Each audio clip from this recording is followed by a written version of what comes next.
নমস্কার বন্ধুরা, কেমন আছো তোমরা সবাই? আজকে আমি তোমাদের মটন রান্না দেখাবো। আমার এই প্রথম মটন রান্না, আমি জানিও না কেমন খেতে হবে। ফার্স্ট টাইম ট্রাই করলাম, দেখলাম বেশ মন্দ হয়নি, ভালোই হয়েছিল খেতে। ফার্স্ট টাইম আমি তো ভয়ের মধ্যেই ছিলাম, তার মধ্যে মটন তো সিদ্ধ হতেই চায় না, ভীষণই একটা ঝামেলা।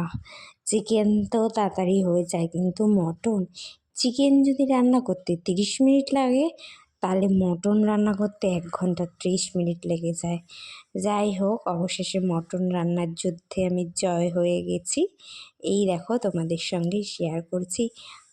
কালকে তো রাতের ডিনারটা পুরো জমে ক্ষীর হয়ে গেছিলো। মটন তার সাথে রুটি, মটনের সাথে গরম গরম ভাতই ভালো লাগে, কিন্তু যেহেতু রাত ছিল তাই রুটি ছিল।